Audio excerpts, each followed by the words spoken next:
Hello to my fellow giant monster fans and other YouTube audiences. The following is a re-upload of a video opinion essay I recently posted, which was taken down by Toho for copyright reasons. I'm hoping this retooled version will stay up, as I feel the clips are used for argumentative purposes under fair use. I also felt the need to preface the video by making it clear the following is critical and even educational, yes, but contains elements of dark humor. A lot of jabs are made at children, and I just felt the need to state that these jabs are made purely at the characters within the fictitious worlds, and not toward real-life actors, and certainly do not reflect my views and thoughts on kids or any human life in the real world. Anyway, I just felt the need, at a time, at least in the United States, where everybody is very divided and there's a lot of negativity toward different kinds of people, that I'd make it clear that while I stand by the points I ultimately make about the films themselves, the over-the-top negativity is just for laughs and should not be taken seriously. Thank you, and I hope you enjoy.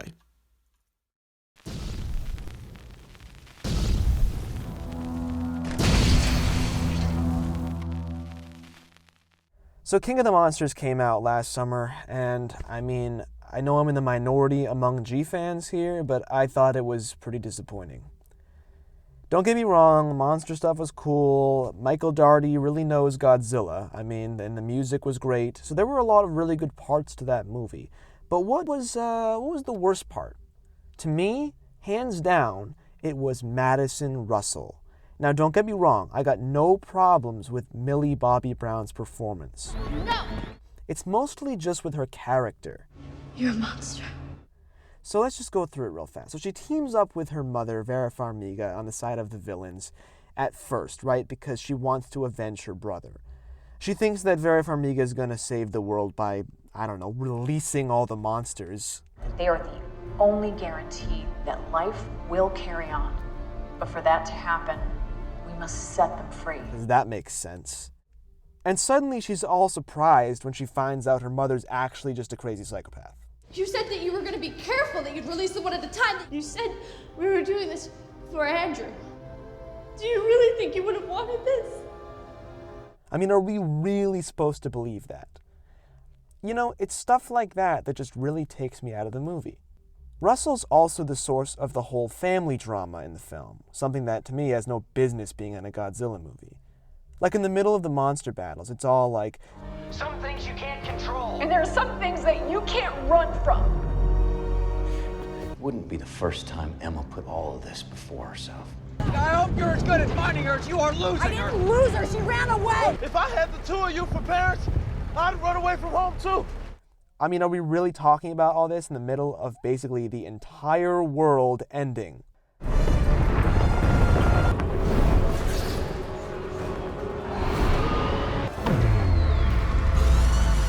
There are some things that you can't run from. Anyway, so here's another example. So she goes to Fenway Park to send out the signal on the whatchamacallit device, but she's in the custody of the villains. And you're telling me she's gonna go after the most important device in basically the entire world at this moment, and it's unguarded? Then she somehow escapes and then walks all the way to Boston, into Fenway Park, into the press booth, without being caught by, anyone? Finally, she's face to face with King Ghidorah, who obliterated people earlier with his shock ray attack. Oh, shit. Yet, he keeps missing her. Again, maybe, just maybe, the beam doesn't hit her. But there's no, structural collapse? No support beams that come down and just whack her on the head? Again, can't stress it enough. It just really takes me out of the movie. And it's not like kids ruining Godzilla movies is anything new. This is a dangerous path. It sure is, Doctor. It sure is. Let's go back and take a look at some of the famous examples of child characters in Godzilla movies.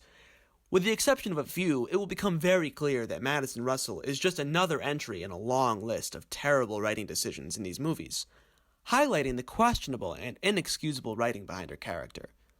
The point here is not only to show ineffective implementation of these child characters, but ultimately to show the effective ones as well, so that you, Toho and Legendary, as well as any others looking to write giant monster stories, may learn from the mistakes of the past and generate giant monster stories that get taken seriously.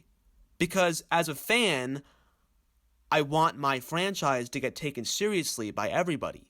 So instead of blowing me, G-fans, you should accept this critique of our franchise because it will actually improve the films you love and reach wider audiences so that more people love them. Anyway, without further ado, let's take a look at these films. Godzilla 2014 starts on the right foot. We have young Ford basically watching his parents die.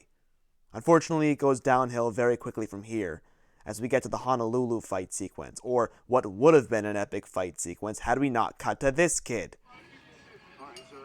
Come on, Sammy, let's go. Let's go, it's bedtime. Sammy. Mommy, look! Dinosaurs! And you should never cut away from a Godzilla fight to a kid. Godzilla Final Wars had a kid in it as well. Kitra or something? I don't know. Unfortunately, he's the stupidest part of the movie for one reason: tonal inconsistency. This film contains kick-ass monster fights, over-the-top action, and a relatively apocalyptic story where aliens pretty much wipe out the world. But at the end of the film, this Kitra apparently teaches us some lesson about forgiveness and mercy, but it just doesn't fit with the rest of the film, and it takes me out of it. Godzilla Tokyo SOS, you got another stupid kid. Look, there he is with his grandpa, waving to Mothra as the world around them is collapsing before their very eyes, and their lives are in immediate danger. Okay, well, they're definitely dead. I mean, there's no way they lived through that. Hey, Uncle! Oh, I guess Grandpa's okay then. Okay, fine, I can accept. No, what? No, there's no way he lived through that. Godzilla against Mechagodzilla.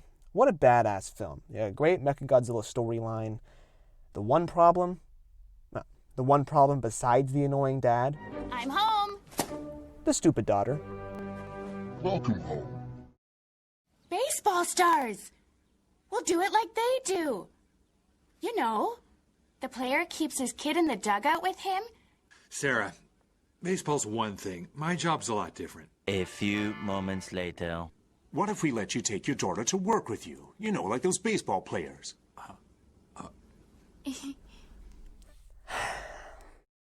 GMK. What a terrific Godzilla movie. And you know why?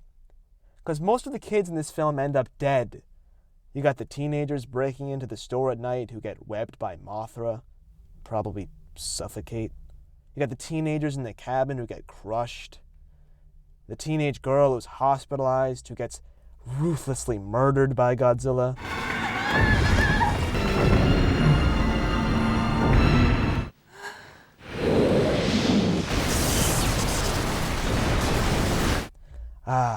I do love GMK. Godzilla vs. Mechagodzilla. There's a stupid kid who gets way too much screen time. He's also sexist. Say, are you a G-grasper? Yes, I am. But you're a woman. Get him out of here. Godzilla 2000. This girl might seem annoying to some, but at least she acts like an adult. She cooks the food. She basically has a job handling the finances for the Godzilla Prevention Group. We do have an alternative plan. Half off if you agree to share expenses.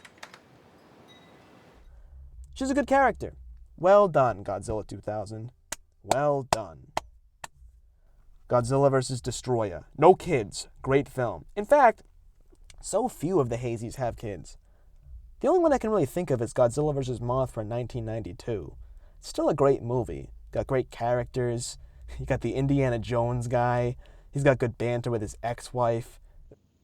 There isn't a job that's too tough for me. Except the one time that I was married to a real stubborn woman.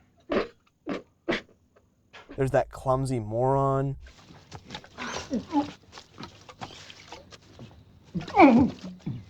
The crazy environment-killing businessman.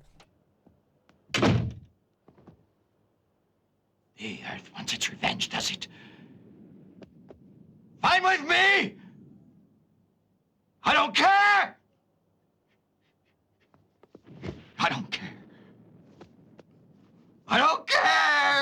Miki Segusa, of course. And, no, there's a daughter. You've grown up. You look younger than you did before, Daddy. Really? Really? Shut up. Like Mothra is like on her way outside, like right there, like that's Mothra right there, and she's decimating the city, and you're just lollygagging along to your father. Don't smile at her. There's a giant caterpillar on the way, which will not hesitate to murder you. Please don't steal anymore, Daddy, because I don't want to be a thief's daughter. Yep, and she knows he's a thief, and he should be ashamed. I wanted to start my life over again. All alone. Then the family's been ripped apart and blah, blah, blah, blah, blah. What does this make you think of? I hope you're as good as finding her as you are losing her. I didn't lose her. She ran away. If I had the two of you for parents, I'd run away from home too. Stupid. So Mickey comes along and says Mothra's close. You think? Then Mothra takes out a chunk of the building. She puts her face right up to the window, breaking all the glass. The ceiling collapses. I mean, these people should be dead. And for good reason. You don't kidnap the cosmos of the Earth, because we all know how that goes, and then you don't go bring a child around to basically ground zero of a monster attack. So, as far as I'm concerned, they're dead. Get to the monster fight, roll the credits. 12 seconds later. Mothra, we're here and we're all right. Please don't worry. And don't hurt any more people. Do you understand? Mothra wants to tell you thank you.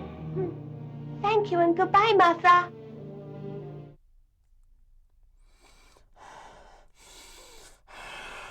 Fucking lovely. So, the father will never be a thief again. Sure.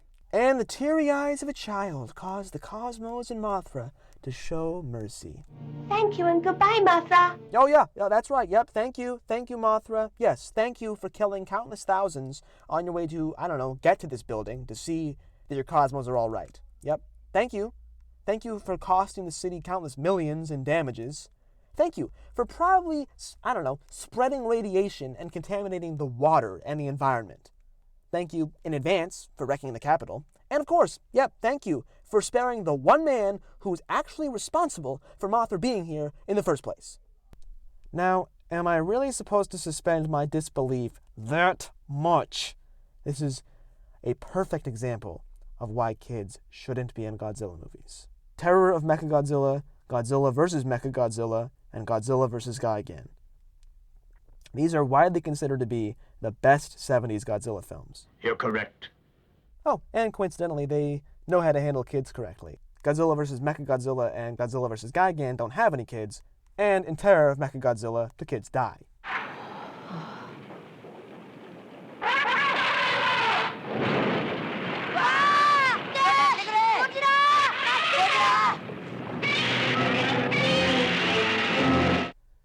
Godzilla vs. Megalon. Help me!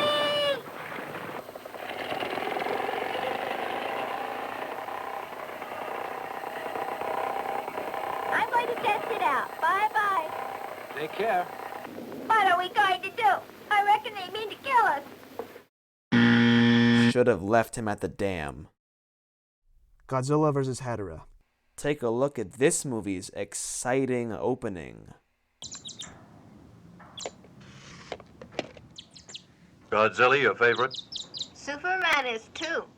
Godzilla's Revenge. This card for sale. Very cheap. Very good. The kid humps cars. He humps cars. Is there anything else you need to say? Hey, Mia sounds just like that. No, he doesn't.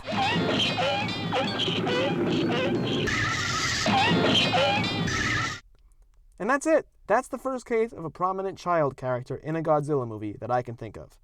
And that was in 1969. So here we are, 50 years later, and we're still including kids in our Godzilla movies. I mean, have we learned nothing? Toho, Legendary, whoever, right? I mean, have we learned nothing since Godzilla's Revenge? Oh, Daddy! The original Godzilla didn't have any kids in it, and it's a masterpiece. And here's the key part. Why are there no kids? I don't know, maybe because it's a dark story of death, suffering, conflict, death. I mean, there's no place for kids in the movie. The only kids in it end up dead or being scanned by Geiger counters or, you name it. I mean, very few people in the original Godzilla even smile. That's why it's my favorite. It's not a fun movie at all, and it's not supposed to be. Likewise, the most recent Japanese Godzilla film, Shin Godzilla, didn't have kids either. And again, Godzilla is a force of destruction to be reckoned with, and you believe it because there's no stupid kids there to take you out of it or that ruins the tone or makes it too light in what otherwise is a dark story, right? There's no stupid kid waving to Godzilla. Like, who the would wave to a giant goddamn monster that just decimated the city? I don't care if he saved the world by defeating whatever evil monster it is. You would not be waving to a goddamn monster. I don't even know what the I don't know why I have to explain. So, in summary, I've identified 3 possible ways kids can correctly be implemented in these movies. Take notes, Legendary and Toho. Either they act like adults, like EO in Godzilla 2000, or they watch their parents die, like in Godzilla 2014. Heck, even the anime trilogy got that right. Or they die, like in GMK.